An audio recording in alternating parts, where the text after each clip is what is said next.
Tonight is a very special evening as we reflect upon our wonderful club, the Arts and Letters Club of Toronto. I am Penelope Cookson, the former club president, and it is an honor for me to be here tonight. As you know, here at the Arts and Letters, we have hosted many exhibitions, spring reviews, and private events, and even weathered a terrible virus, which, thank goodness, hasn't killed us. Although our club has proved to be resilient in the face of calamity, the times, they are a-changing, and presidents must come and go. Therefore, it is my honor to present the newly elected president of the club. He is a mysterious fellow, and I can't say I've ever heard his name before, but he is our president now, freshly elected, and his name is Dr. Reginald Black. And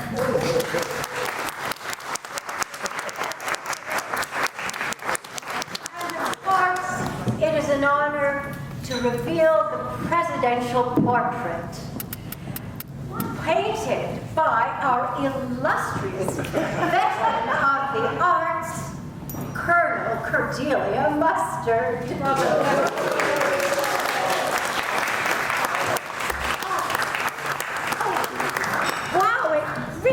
Is a likeness of Dr. Black. It captures the essence of him. Oh, such dignity in the posture.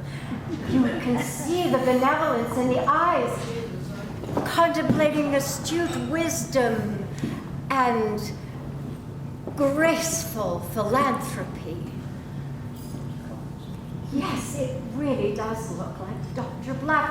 I mean, it shows qualities that could only be bestowed on someone so intelligent and so wealthy. Yes, Penelope, that will be all. Take my coat to the cloakroom on her way out. What? Come, if you know what's good for you. Well, good riddance to that. Now, I see that our soiree has brought out a great many new faces among the old. As the new president of the Arts and Letters Club, I have a special announcement to make. But before I dive into my grand plans for the future, I should like especially to introduce my lovely fiancée, Florence Peacock. She's a graceful old bird, talented songstress, and I am endlessly grateful for the support to my firm of her late husband's firm in the form of stipends unceasing. Florence, my dear, if you would.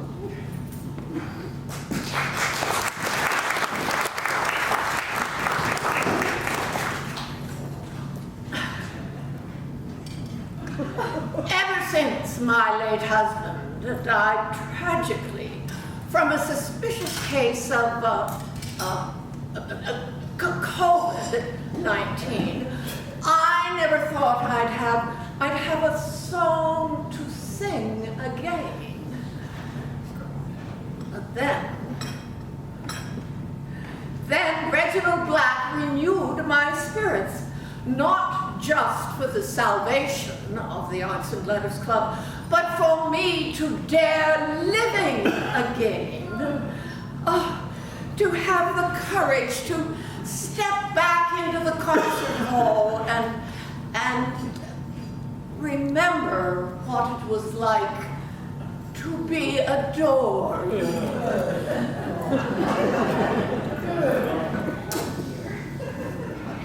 And now I will become the woman behind the president. And how exciting does that sound?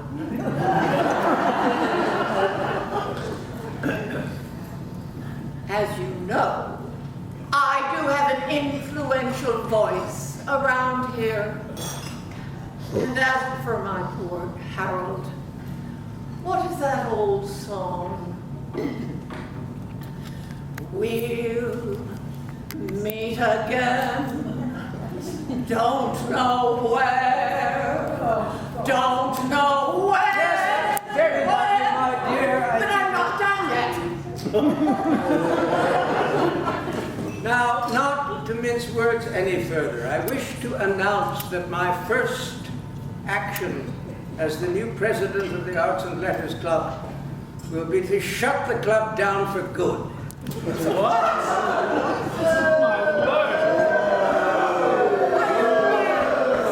Are you mad, Dr. Black? I can and do mean what I say, Colonel Mustard. This is a very old and beautiful club, as we are all well aware, cherished for its quaint traditions. But these traditions have become stale figments of the past, unsustainable in a 21st century existence. Effective immediately, my firm will be diverting investments to an exciting vision for 2025, as a result of which the club will become my own pleasure palace and private estate. Pleasure palace. Personal thing. Are you crazy? Crazy, Colonel, yes. Crazy as a fox. And this grand development will be funded by my fiancé's late husband's firm, which, of course, I shall also be taking over. But you can't. I can, and I will.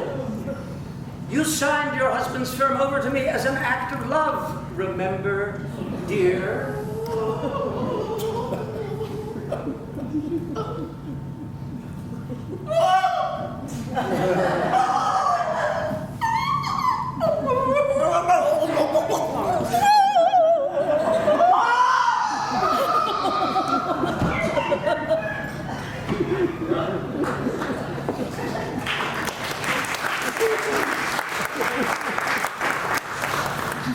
For those of you who are interested, this new development will be the most exciting chapter in the entire history of the club. My expert consultant assures me that this project will double the club's existing size, providing permanently available luxurious guest suites for my very dear friends, the Trumps and the Musks.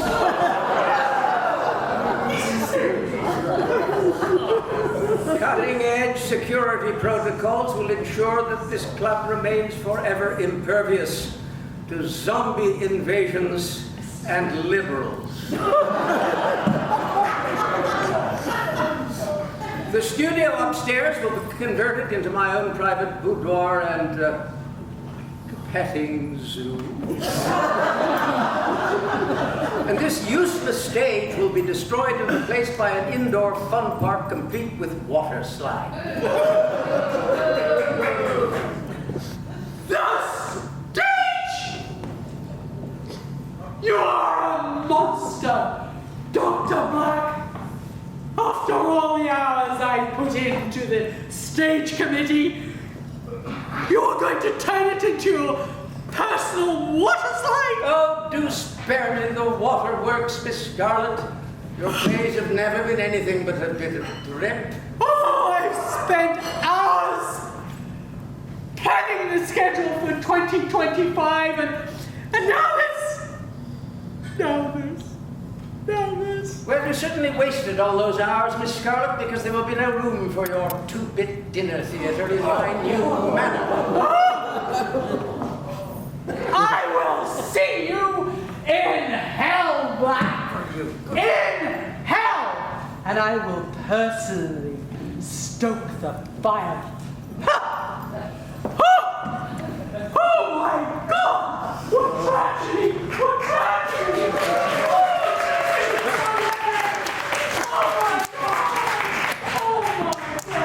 Jesus H. Christ! Did I just see that? Did that just happen? Somebody's got to make sure she doesn't do something drastic. Wait. Good God, If there is no stage, does that mean there will be no Boar's Head this year? I should leave you to contemplate that conundrum, Professor Plum. Anyone who wishes to raise further objections to this project is, of course, welcome to do so. I shall be in the library. Mrs. White, bring coffee and a candle to see me by. I wish to sip contemplatively by candlelight. Of course, Dr. Black, of course. What a frightful evening this is turning out to be. What wrinkled prune would have voted for Dr. Black to be president anyway? You didn't vote for him, did you? Certainly not. Did you? I think I'll go and fetch some dessert. Excuse me.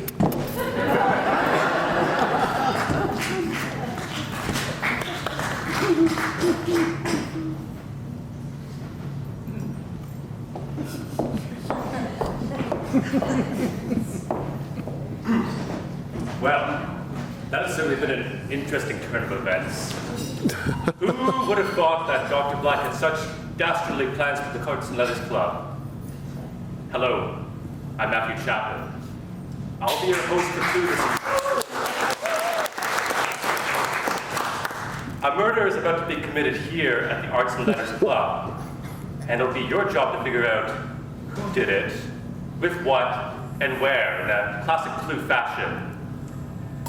Before I show you the events of the evening, there are some key pieces of evidence you must keep in the back of your head. There are 6 rooms of the club to which the murder may take place. Could it be in the lamps room or the lounge? Could it have been in the library or in the studio?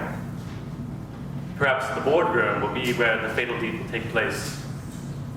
Or here in the Great Hall. There are also 6 weapons to which could have done the fatal blow. Was it this wrench weighted at one end? Could it have been the rope belonging to the stage? What about this revolver that belongs to Colonel Mustard? Or was it this candlestick?